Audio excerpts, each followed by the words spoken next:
Welcome to Awesome Movie Year, the podcast where we take a look back at an awesome year for movies, which is every year. My name is Josh Bell, film critic and writer, and I am joined by my co-host. I'm Jason Harris, filmmaker, comedian, MacArthur Grant Fellow. Okay. Are you still dressed as a slutty podcaster like last episode, though? No, Josh, today I'm dressed as a kitty cat who will not get off the good chair. All right. But maybe a slutty kitty cat. There you go. Slutty kitty cat. Very popular Halloween Very costume. popular. And of course, the Grant here ties into the Grant that may or may not exist in the film we are discussing today. We are indeed discussing that film, which is Murder Party, is Jeremy Saulnier's first film. And because we've returned to 2007, the year that we talked about in our second season, for these couple of Halloween special episodes. And this film, Murder Party, is one that we considered. I think maybe I was the one who suggested this, and it was probably not under serious consideration because there were so many good options for that first feature slot in 2007 when we ended up talking about Ben Affleck's Gone Baby Gone, which is certainly a more well-known film than Murder Party, and also a better film. And Josh, let's not confuse this with Ja Rule's film, Murder Party. Thank you, Ja Rule. Or Amsterdam and Jewish Dave's album, Songs in the Key of Murder. All right, He's plugging his own albums. This guy, unbelievable. There you go. Yeah. Hey, you opened me up for that. Yeah. You're the Fire Fest of producers. Go on, Josh. Oh man, that's so harsh. So this was, of course, Jeremy Saulnier's first film, and the reason that's notable, this movie, not necessarily one that got a lot of attention at the time it was released. And I think people know it more now, but it certainly isn't something that has been retroactively extensively acclaimed or built up necessarily that big a following. But Jeremy Saulnier went on to make Blue Ruin and Green Room and Hold the Dark, which are all excellent, excellent films, far more serious thrillers than this one that were highly acclaimed. And he is certainly now a filmmaker of note in the indie film world. And this was how he got his start, with this very, very, very small film that was mostly made with his friends some of whom he'd been working with since he was a kid on little homemade movies. And they decided to just go ahead and make their own film.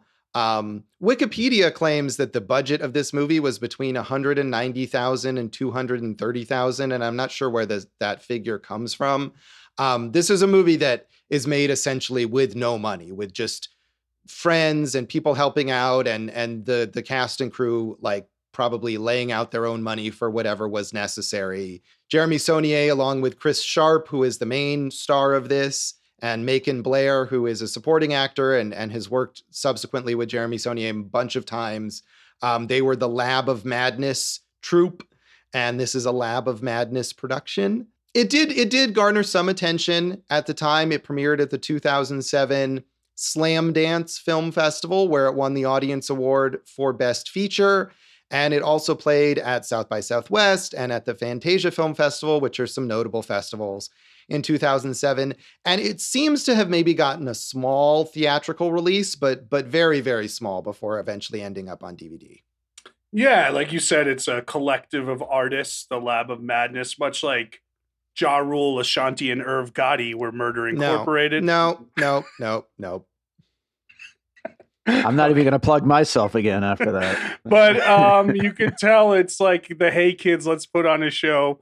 Let's find one great location and maybe two other locations, and let's make a movie. Right. And I think you can admire the ingenuity of that. And there are a lot of movies like that are put together by a random group of friends who think, let's make a movie. I've seen a lot of these at film festivals, and they usually don't turn out that well. And I think even though this movie is very, very rough and it's nothing compared to the later films that Saulnier would make, I think you can see a lot of promise here and a lot of talent with these limited resources. And in fact, I'd go so far as to say that's part of the charm of the film, is how rough around the edges it is, you know? Yeah, no, I would agree. And I think they lean into that in the way that the movie is structured and the fact that the characters are sort of also those rough around the edges, outsider art people. And, they managed to incorporate all of that into the story of the film. Because this movie didn't get a very extensive release and mostly just played film festivals, it was a little tough to find reviews of it. As with our last Halloween movie, Trick or Treat, Variety, in their effort to review every movie that exists, did cover this in their very terse signature style. Dennis Harvey in Variety said, winner of the Audience Award for Narrative Feature at Slamdance, writer-director Jeremy Saulnier's debut, Murder Party, is an amusingly over-the-top horror comedy about a milquetoast who gets an offer he should have refused. After an hour of entertainingly crass buildup, Pick erupts in a riot of outrageous, quite funny violence that leaves almost no one alive. Punk metal soundtrack is in keeping with Gonzo tone. So that's how Variety writes. So I'll take one exception to that. He didn't get an he wasn't invited. He didn't get an offer. He found an invitation on the street and went to this party. And that was something that he even said in the movie. He's like, thanks for the invite. And they're like, he wasn't invited. He went. Well, right. But he was invited in the sense that, and then maybe this is not explicitly said, but I got the impression that they kind of threw the invitation to the wind with the hopes that someone would pick it up and come. So he was invited in the senses that they were inviting someone, and he was that someone. Okay. Yes, they did want someone to show up, Josh. I will agree with that point. Right. It wasn't like he crashed the party and was unwelcome, is what I'm trying to say. Well, whoever was going to show up based on this invitation, which is weird that if you pick up an invitation to something on the ground, you would show up to. The point is that's the person they're going to murder, hence the murder party. Exactly. And I think the weirdness of picking up an invitation on the ground and showing up is also sort of part of the point here, that he's so lonely that he's willing to do that. That's, as far as he's concerned, that's getting invited to a party, because obviously no one has really deliberately invited him to a party. Poor fella. Yeah, exactly. He's a sympathetic guy. Even his cat doesn't respect him. Yeah. Yeah. And Josh, we're talking about rough around the edges. That's Chris Sharp, who I kind of think the fact that he's not per se a great actor makes it even better. I agree. And I think even though virtually all of the actors in this movie are not really actors and didn't really go on to have acting careers, I think they all fit exactly for the parts that they're meant to play. Yeah, Macon Blair, as you mentioned, has gone on both. Right. Yeah. Yes, but for the most part, they are just Jeremy Saulnier's friends and his wife. David Lamble in the Bay Area Reporter said, the art school crowd will definitely recognize the poser personalities on display in this black comedy that tips its hat to Scorsese's After Hours. A bachelor whose life has degenerated into a series of well-worn ruts receives a Halloween invitation to an evening of gore that swings wildly between life-changing and life-ending. Director Jeremy Saulnier keeps this diabolically clever conceit on track through a nightmarish slice of Brooklyn as daunting and at times as daffy as that which confronted Cary Grant in Arsenic and Old Lace. The script not only ups the ante on horror film conventions, but also pokes fun at youthful paranoia and insecurities. And those are some highbrow references. We're comparing this to Cary Grant and Martin Scorsese. What a Johnny Asshole Pants this reviewer is here. Wow. I've watched After Hours recently, and I would say the only comparison is that it takes place at night during one night. Like screw you, buddy. That's a horrible comparison. Okay, that's some anger there. I don't like it, Josh. I don't like it. Do a little more work. Put a little effort into your job. All right. I haven't seen After Hours actually, so I can't comment. Josh, you're my friend, and I know, you're struggling to cobble together an income, writing reviews on sites that no one reads, but you do it because you have some type of personal pride and you can't move on with your life. And this guy over here is going to compare this movie to After Hours. That is an insult to you, sir. As is your assessment of my life, but thank you for that. Not every critic was. I mean, I feel like these reviews are all sort of like mildly positive, and so on the slightly more negative level, Jay Seaver at eFilm Critic said the execution could be a bit better. It doesn't particularly drag or come off as poorly done, but I kept expecting it to be a bit more something. Maybe more funny, maybe more tense, maybe gorier. The movie just seems to be biding its time in the middle, separating the initial surprises from the action and splatter of the end. A few of the characters blur together, and the folks brought in toward the end to increase the body count don't make that much of an impression. There's plenty of black comedy, but it doesn't really go for the throat like it could. And I mean, I agree that there are parts that feel like, I don't know if any of this was actually improvised, but there are parts that do feel like the filmmakers are like, I don't know, what are we going to do now? But I feel like that's also sort of part of the charm. Yeah, I will agree that man, it's pretty funny in the beginning, Act 1, and when he gets to the party, really funny stuff. And the humor dips in Act 2 almost all the way till Act 3, and I wish they would have kept that level of humor throughout. Yeah, I mean, I think this movie is very funny, and certainly far more so than Saulnier's other films. Not that they don't have moments of humor to them, but it really is more of a comedy than a horror movie. I mean, certainly not scary, but maybe suspenseful at times, I guess. And I do think there are scenes where it's like the characters are talking, and even though those scenes can be funny and entertaining, it does feel like they're sort of filling it out until they get to feature length, and that maybe this could have been a 20-minute short, but they wanted to make a feature film, and so there needs to be more to it. You make a good point that I don't know if you meant to make here, Josh. All right. One of the things I noticed was so much of the comedy comes from the way he uses the camera and the timing and just kind of the reveals of the camera. Like you could see that Saulnier was like had the potential to make great movies just from that. So I thought that was a really, really effective, mature, and it showed a real point of view with his confidence in his ability to use the camera. Yeah, I agree. I wasn't necessarily making that point, but I think you're absolutely right. And I think this is the kind of movie that if I had seen it at a festival in 2007, I might have thought, oh yeah, that was pretty entertaining, but I would have definitely thought more like this guy could be going places. And obviously that was true. And I think there is a lot that he demonstrates here with these very, very limited resources that he will be able to do when he has larger budgets.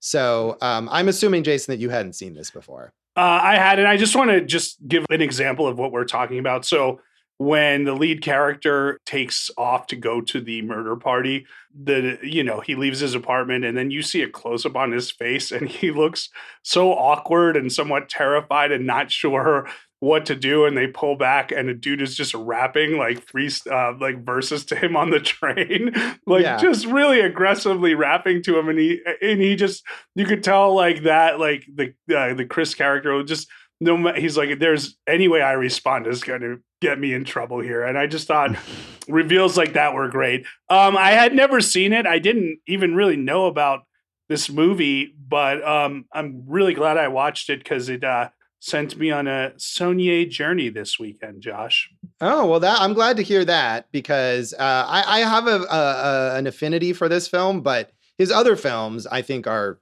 fantastic. And I'm glad that this introduced you to his work if you had not experienced it before. And I had seen this movie because I liked his subsequent films so much. I was eager to watch this. And a couple years ago when Hold the Dark, his film, came out on Netflix, I wrote an article kind of background, primer on his previous work. So I had watched this movie for that and found it, again, like I said, it's fun. It's amusing. It's not great, but it shows you a lot of the promise that he would get to later. And I still had a nice time watching it this time as well. Dave, had you ever seen this one?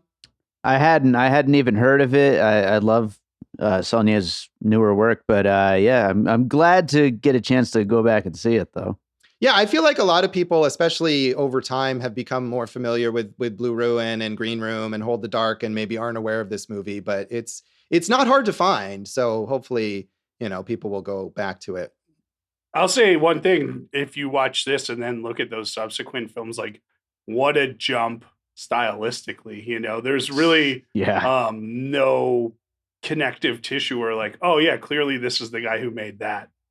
Right. And I think also one of the things was he made this, again, this was a thing that was cobbled together by these friends with every last penny that they had. And it didn't become a big hit or anything like that. And it took, I think, 6 or 7 years for him to then be able to make another movie, during which time I assume he, developed his style and maybe learned a few things or whatever. So absolutely, this is not necessarily one of those movies where you see, oh, clearly this guy's signature traits are all in place here for the later, more well-known movies that he made. But anything else on the background here you want to talk about, Jason? No, you kind of hit all of it, Josh. Which one is his wife? I didn't know his wife was in Sky, the woman who's dressed as a cheerleader who ends up dying first because she faints after eating raisins and hits her head on the sharp object. Because she's allergic to non-organic raisins. Exactly. Very specific. Yeah. Yes, that is Sky Saulnier, who is his wife. All right. So yeah, and the dog who plays the dog, that's his dog. So, but what about the cat then? Yeah, who played Sir Lancelot the cat? I don't know. I only know the dog's name because I forget what its first name is, but its last name is credited as Saulnier in the credits of the movie. Can we just shout out? There's a cat named Sir Lancelot and a dog named Hellhammer, and they did a great job of naming these animal characters in this film. And I feel like they both fit very well with the character of these animals. So we'll talk more about that and our general thoughts on Murder Party in just a moment.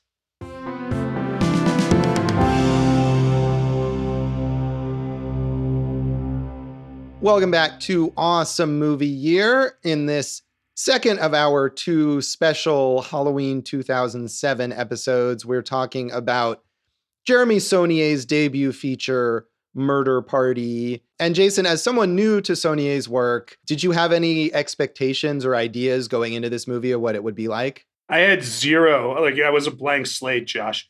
A tabula rasa, if you will. And it just started making me laugh almost immediately, with Chris interacting with his cat, Sir Lancelot. And like, I love how they leaned into the awkwardness of everything. And, you have these little montages of him kind of right away, like making his homemade costume or baking pumpkin bread. And it's just really funny. Before he gets to the party is just really, really funny. And then I thought it tonally changed a little at the party where they're going to murder him, but I just really had fun with this movie. Yeah, I think it is a fun movie and it's very short. And even though it does drag a bit, even despite its short running time, I think it's a lot of fun. And I had fun with it the first time. I had fun with it this time. It kind of, you get to the end and it's like, well, this didn't really like amount to much necessarily. But I think it's entertaining and it's creative throughout. And I do think, again, for a movie that's full of people who weren't really actors and haven't really gone on to become actors, the performances are all exactly what they need to be for the characters, that bring the right amount of humor and mayhem to their characters. So yeah, I had fun with it. I think, when I came to it the first time, I had seen his other films.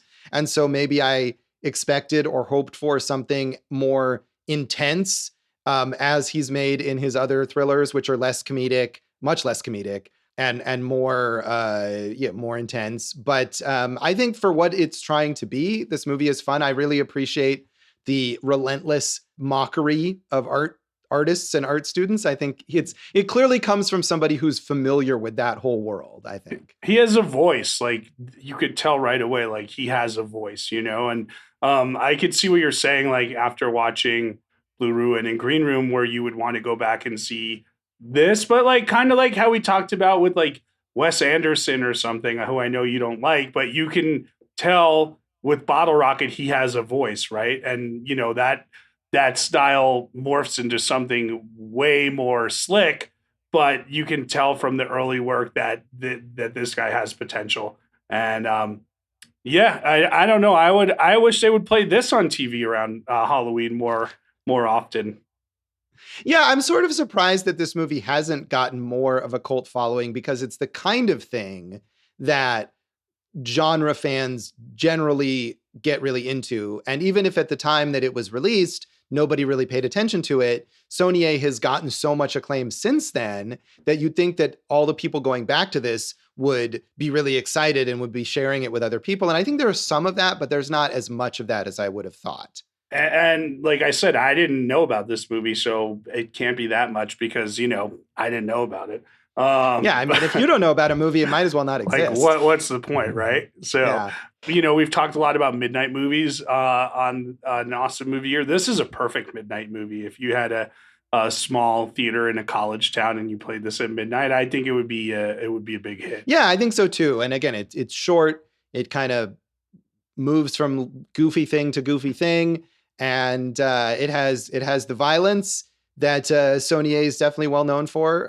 The person getting stabbed in the skull, in the head, is, I think, a trademark that's in all of his films, and we see that first here. Very much appreciated.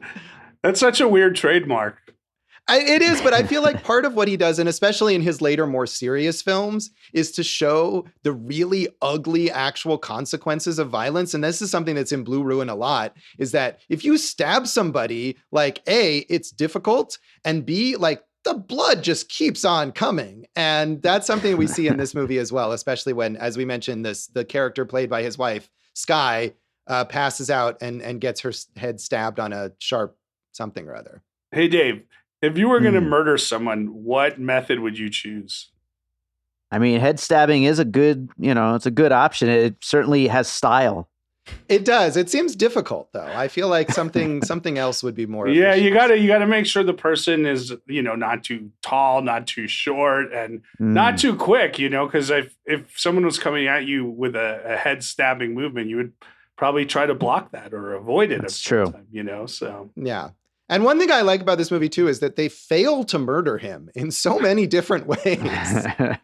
I mean, starting from the very beginning, where Macon Blair's character, who is named Macon, is coming at him with an axe that gets caught in a wire. And then they try to dump acid on him, but they've gotten the wrong kind of acid, and it's just vinegar. Yeah, that's funny. They've got a chainsaw, but the cord doesn't go far enough from the outlet, and it becomes unplugged. And it's almost like a Bugs Bunny cartoon or something at times. Yeah. So this group, this art collective, wants to murder whoever shows up to the murder party as a piece of art to get a potential grant from this real douchey dude, Alexander, right? Who when he shows up, brings his drug dealer who also works at his parents' pierogi shop, Zyko, and his dog. And that already is just great, So yes, I love that. And there's a great detail later when they're all on the truth serum, on the barbiturates, and they ask Zyko how he likes being a drug dealer. And he says that he loves being a drug dealer. The only problem is the pierogies. Yeah, that is funny. I like that he called back the pierogies too.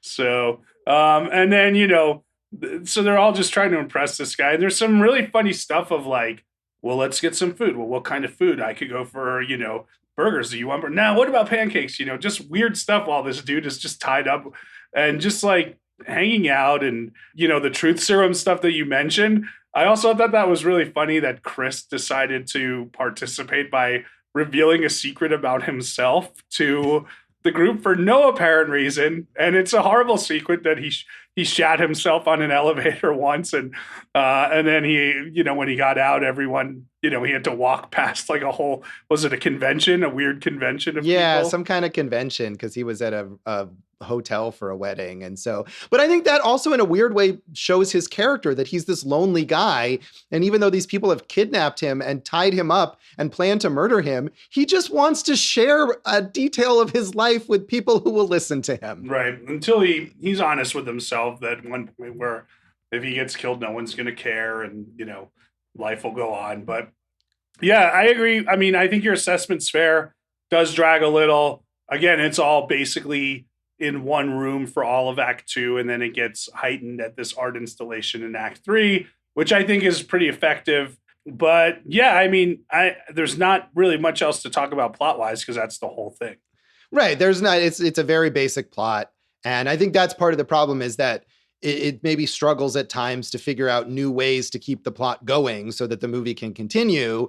But once it does, the stuff that goes on and the interaction among the characters is funny. And I think in that third act, when he escapes and he runs into the warehouse nearby where this art installation is going on, there's some good callbacks, and it's being run by the guy who they mentioned earlier as the other party that they could have gone to. Cicero. Is that Cicero, exactly. Yes. And he also wants to get a grant from Alexander, who of course we learn is not able to give anyone a grant and is completely making stuff up. And including is also his name. Yeah. right, including his name. And he is planning to murder everyone for whatever reason. So yeah, I think this movie is clever. And I mean, you mentioned the way that he uses the camera, and I think this is a well-directed movie, but it's also a well-written movie with those callbacks. And I love just the sort of different kinds of insults. I love that for whatever reason, the one insult they always use is to call someone a dildo, and it comes up over and over again. You know, as someone who calls people dildo, I like that as well. Yeah. And just that underplay, like, oh, let's murder this dildo. You know, it's funny because it's just. And I feel like he makes it funnier by repeating it, where the first time you think, why are they saying this? And then after they say it like 5 more times, it's just part of the humor. Yeah. So I like that. One thing I really liked is, Alexander, who's so skeezy and is just a fraud on every level, right? At first he has sex with the Lexi character. And, this like just breaks Macon's heart, who's clearly been in love with her forever. And then, just a few minutes later, in the same exact position, he has sex with the Paul character. And I thought that was really funny. And Dave, a nice little homage to the gay sex scene in Wet Hot American Summer. Sure. And that, again, is like it builds because during the truth serum scene, Paul has revealed that he's bisexual. And then Alexander immediately takes advantage of this new information by having sex with him. And despite having sex with both of these people, he still plans to murder them and also completely disrespects their artistic abilities. Yeah, everyone likes the one guy they want to kick out. Billy, was that his name? Bill, right? Yes, the one who's dressed as one of the characters from the Warriors. Yeah, right. No, I do like, and what you're saying, the build is like, you can see that Macon is just obsessed with Lexi and she just like has no interest in him at all. And then the fact that Alexander basically has sex with her in front of him, sets off a nice chain of events for the character as well. Right. And I think one of these reviews mentioned that they thought the characters kind of ran together, but I didn't see it that way. And I felt like even though there's not a lot of character development or background, that he fills in a lot of those little details, like you said, along the way, where you really get a sense of this, that Macon is completely in love with Lexi and the way that they're all vying for this grant. And there's one moment where Lexi talks about the idea that she can't enjoy art anymore because she hates everything that's good because it just reminds her that her own art is not good enough. Yeah. And I feel like that's a very recognizable feeling to anybody who is creative. So in the midst of this really goofy slapstick murder movie, he has some insight about creativity. That's fair. What's worse, Josh, I can tell you as a comedian, one time I got off stage and I felt really good about myself. And then I took an Uber over to theater to see Chris Rock. And then I immediately felt really bad about myself. So, all that stuff's, I mean, look, it's just a fun movie. It's, it's not going to blow your mind as far as technical merit or writing or this or that, but it's super fun, and that's great. That is great. And I think you're right, it's not going to blow your mind, but I think those aspects for the limited resources that were available are pretty strong. If they just had like, hey, we got this warehouse and we can shoot in the warehouse, they made the most of it, certainly, on that level. And much like Chris making his own homemade night costume out of cardboard, they did the best with what they have. And I also love, again, watching the credits, creation of the cardboard night costume is credited to Chris Sharp, the actor. That's good. It's a good way to get into your character. I mean, is it De Niro putting on 60 pounds for Raging Bull? No, but he made his costume and that's good. So, hey, Josh, one fun thing I read is, we talked about this Lab of Madness and how long they had been making films together. Their first movie that they made was in 6th grade and it was called Mega Cop. That sounds brilliant. I wonder if that's available or if it's like the in our Close Encounters episode, we talked about Steven Spielberg's teenage work that sadly has been lost. Yeah, I would be. I know I was making videos and you were too, right? Like fourth, fifth grade and stuff. And I would probably be pretty embarrassed to watch that stuff now. Yeah, I don't know about back then. I have some maybe not videos, but some other. I used to do a fake radio show with some friends that I think I still have on cassette somewhere that I'm sure is extremely embarrassing. Nice. But If we get 3 Patreons, no, I'm just There you we'll go. put that out as a bonus episode. But one question I have for you guys that's not related to this film, since we are doing Halloween episodes, do you have a favorite Halloween costume from your past? Oh man, I was always terrible with. I'm very uncreative with the Halloween costumes. I think I dressed as Freddy Krueger. That was probably kind of cool. I had to dress as Freddy Krueger. This is how uncreative it is. I think my mom just bought me the like official merchandise of the Freddy Krueger glove, and I wore that. But I kept it for Nice. years, and it was kind of cool to just wear around the house. So I think my best was D. Snyder. Oh, that's a good one. I made a good D. Snyder. You yeah. didn't even have to do anything to your hair. That's I right. remember Dave when you dressed as this, not when you were a kid, of course, but when like recent years when you dressed as Steven Seagal, and I thought that was an extremely effective, entertaining costume. That's Thank good. you. That's Thank good. you. I'll mention 2 real fast that I liked from my past, Josh. Sure. One that I could not do today, which was when I was in college. I went as Pikachu, but I got the 8-year-old Pikachu costume, and I squeezed into it. And I think I would probably be arrested today if I did that, you know. And the other, Josh, as you might recall, was my James Lipton costume, which was just a man in a somewhat bland suit with blue note cards. And whoever I saw that evening, I would go around and ask him questions from the note cards.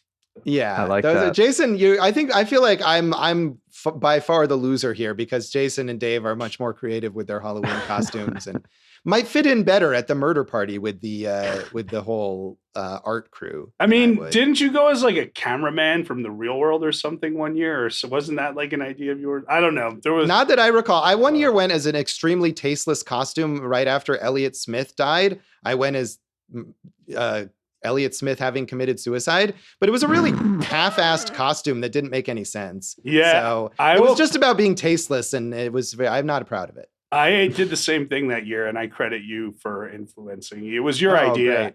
Yeah. I think my costume was a little better, but it was your idea. Yeah, I'm really glad that that's the one idea of mine that's gone out into the world and really had an impact. I do like the costume. To bring it back to the movie, we have, as mentioned, Bill as one of the baseball furies from the Warriors, and Lexi, the character, she's dressed as Pris from Blade Runner. And one of the amusing bits is that Paul has a decent vampire costume. He kind of looks like one of the characters from What We Do in the Shadows now. But when Alexander shows up with his extremely half-assed vampire costume, which basically just involves a necklace, he forces at gunpoint Paul to take off his vampire costume because Alexander cannot be upstaged by anyone. I thought that was a good detail there.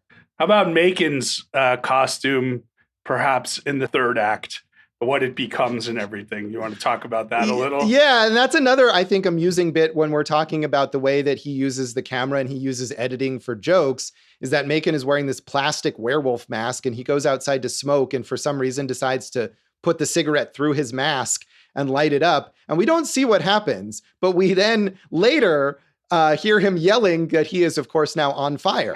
And there's a great bit. Lexi grabs some fire extinguisher and runs out. And again, we don't quite see, but she runs back in because the fire extinguisher hasn't worked. And she and the random art assistant who shows up have to grab these other fire extinguishers. And so it's a very funny, again, it's a very slapsticky thing. And this guy is on fire, which is, bad, but it's presented in this kind of goofy slapstick way.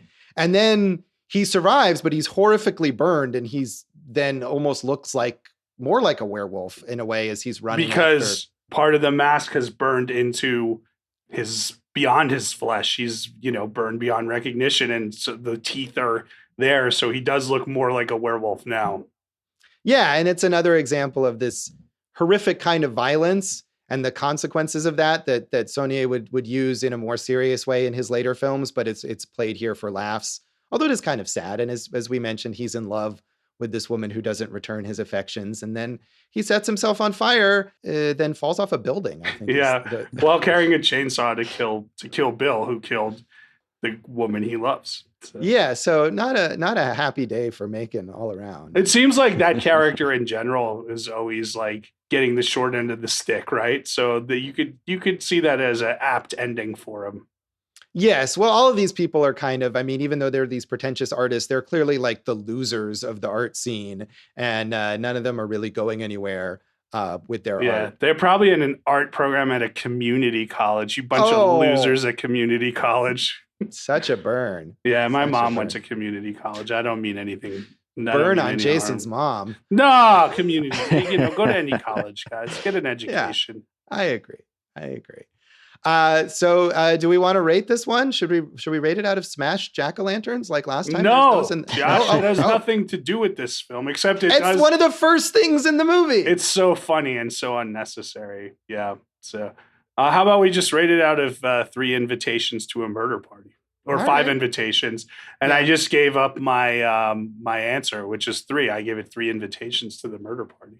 I'm going to give it 3 as well, but a very affectionate 3 out of 5. So, Dave, what were your thoughts on this one? I'm going to give it a 2.5. Although I will say I didn't love Green Room the first time I saw it, and I don't do this often, but I went back and saw it again and ended up loving it. And you guys kind of made me want to rewatch this. I'm liking it more during this conversation as we go through it. All right. Well, it's certainly not as good as Green Room, which is great. I don't know why you wouldn't have loved that right away. But I'm glad you love it now.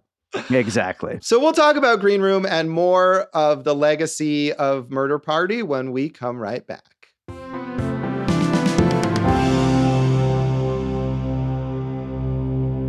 Welcome back to Awesome Movie Year in this special Halloween 2007 episode. What year is it? I don't know. We've been talking about Jeremy Saulnier's. It's not 2007 right now. It doesn't matter. It's all the days are the same, Josh. That is so true. We've been talking about Jeremy Saulnier's debut feature, Murder Party, and the legacy. Like, this movie itself doesn't necessarily have that much of a legacy, which, as we talked about, is kind of disappointing because I feel like more people should discover it. But the main legacy here is Saulnier and the career that he went on to have. After this movie didn't really make much of an impact, he had some time away, and he came back with Blue Ruin, which was another movie that was made for very little money and with minimal resources, but more resources than this movie. And that movie did exactly, I think, what they would have wanted this movie to do, in that it became a huge festival sensation. It garnered tons of acclaim, eventually got a wider audience, and put him on the path to make bigger movies. And it is great, Blue Ruin. I remember seeing that movie at a festival at AFI Fest, really knowing nothing about it. And just walking in, it's like, this is the movie that's playing right now. I'm going to check it out. It's a thriller of some kind. And being just blown away by the brilliance of that movie. And Jason, you just went and saw some of these films? I watched Blue Ruin and I watched Green Room this weekend. So I haven't seen Hold the Dark yet. But what's your favorite of his, Josh? Is it Blue Ruin? I think Blue Ruin is still my favorite, but I think Green Room is great. And Hold the Dark, I think, is quite good. It's not as good, but it's definitely worth seeing. So did you like those, watching them? I liked both of them. And, something that I really liked about those two, they're both around an hour and a half. And it shows that you can make a really effective, compact movie still, right? Green Room, I liked more. Stylistically, I thought he really nailed it, and it just worked for me. And that is a movie about a touring band who has no money, and they go play a show for neo-Nazis, and shockingly bad things happen. So, but yeah, no, both of them were really good, Josh. Yeah, they're both. And I think we talked a little bit in our Trick or Treat episode about this, and the experience of discovering something at a festival with an audience there. That I think that's kind of the experience that I had with Blue Ruin, that it was so exciting. And I've seen it probably a couple of times since then, because I've written about it, or I think it might have been my number 1 movie of the year on my top 10 list for the year that it came out. And I revisited 2013, I think. Yeah, I think that's right. So, and I think it holds up really well. And but that experience of watching it that first time was just really, really cool. And listening to Jeremy Saulnier talk about it, of course, at a festival, he was there. And that was a movie that they also made with limited resources. And he talked about shooting it at friends' houses and writing the script around the locations that were available to him. And that I love that. And it's wild, man. It's a wild plot that about two families that just keep murdering members of one another's family because of a long ago affair between the dad of one and the mom of the other, correct? Yeah, and I think it's about kind of the cycle of violence and about the inevitability of revenge being so hollow and pointless, but they can't bring themselves to just give it up, even though it would be better for everyone and they would all Mhm. remain alive, but they have to hold out until the bitter end. And Macon Blair, who of course is in Murder Party and is Jeremy Saulnier's childhood friend, is the star of Blue Ruin and is fantastic in that movie. And he's continued to work with Saulnier. He's in Green Room. He wrote Hold the Dark and is also a writer and director on his own. I don't know, Jason, have you seen I Don't Feel at Home in This World Yeah, Anymore? it's a good movie. It's Yeah. Elijah Wood and Melanie Linsky, and again has a real distinct voice to it. And watching these Saulnier movies, obviously I'm going to end up watching Hold the Dark, but I am going to rewatch I Don't Feel at Home in This World Anymore, which might have been a reference to an old kind of song from the 1800s, if I'm not mistaken. Could be. Yeah, I'm not sure about that. But I do like that movie. And I think even though it has a lot in common with Saulnier's movies, I do think it also has its own distinctive voice. It's got a lot of very, very Coen Brothers-esque stuff going on there.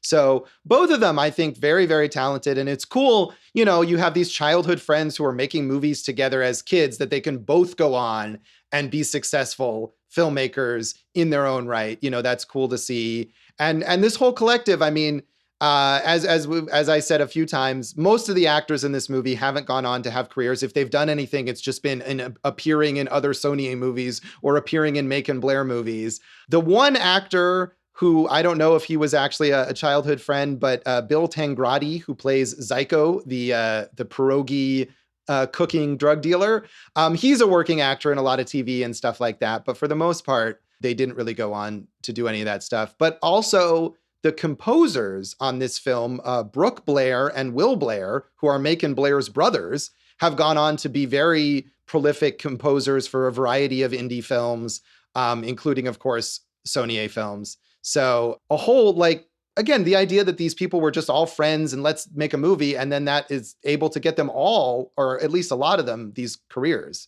We love that, and I have sadly failed at that myself. No.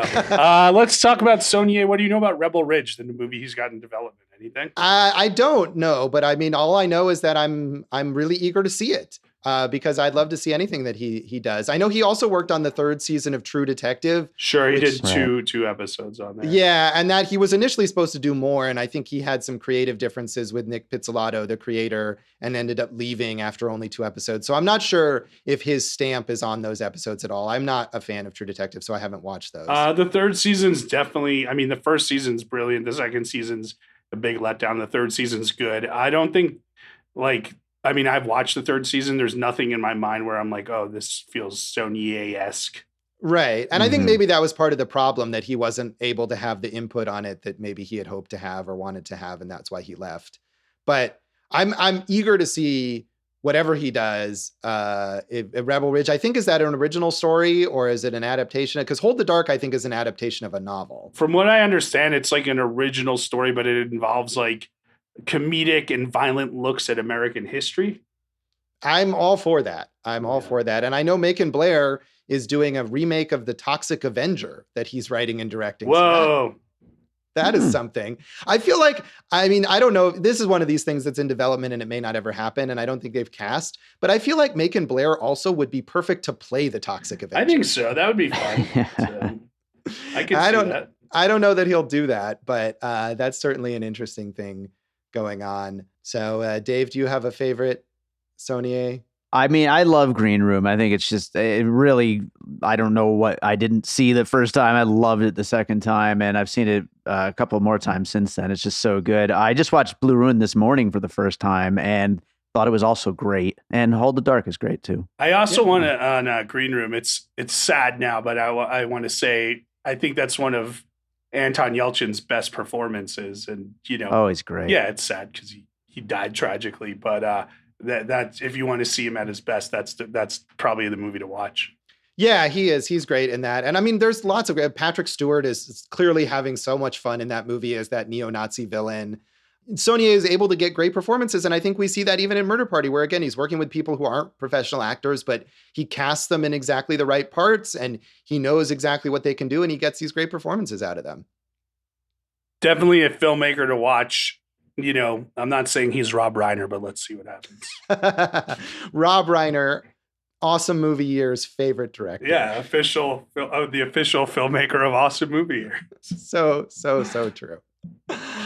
So that is Murder Party, and that is this episode of Awesome Movie Year. You can follow us on social media. You can follow us on social media, Josh. We're at awesomemovieyear.com. Awesome Movie Year on Facebook and Instagram. Awesome Movie Pod on Twitter. I'm at Jason Harris Comedy on Facebook and Instagram, J Harris Comedy on Twitter, and goforjason.com, my website that needs to have its own murder party.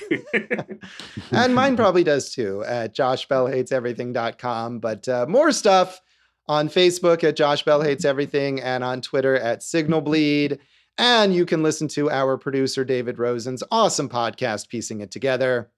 Check out Piecing It Together wherever you listen to podcasts, and follow us on social media at Piecing Pod. And don't forget to join our Facebook group, Popcorn and Puzzle Pieces, where I'm sure we'll be talking about a whole bunch of other Halloween movies coming up for Halloween. Of course. And we also have the By David Rosen Patreon, which you can sign up for with some bonus material from Dave, from his music, from Piecing It Together, as well as some stuff from Awesome Movie Year, including a couple of episodes from our 1996 season that, Jason, we're about to make available to other people. Yeah, we're going to put them on there to show you some of the quality stuff you can find on the Patreon. 96, two of our most requested movies were Space Jam, and not just because of the brilliance of spacejam.com, and Christopher Guest Waiting for Guffman, a true delight of a film. We did episodes on them both. We put them on the Patreon, but we actually want people to hear them, so we're going to release them on this feed. And after those, we make available to all of our listeners. We've got our 6th season coming up. So, Jason, what is in our season premiere? It's 1984, Josh, the box office champ, and a film I haven't seen in a very long time. If I've ever seen it completely, I don't even remember. Eddie Murphy and Beverly Hills Cop. So tune in for Beverly Hills Cop, and thanks for listening to Awesome Movie Year. Thank you for listening to Awesome Movie Year. Make sure to follow Awesome Movie Year on Facebook, at Awesome Movie Pod on Twitter, and at Awesome Movie Year on Instagram. And if you like the show, review us and rate us with 5 stars on Apple Podcasts.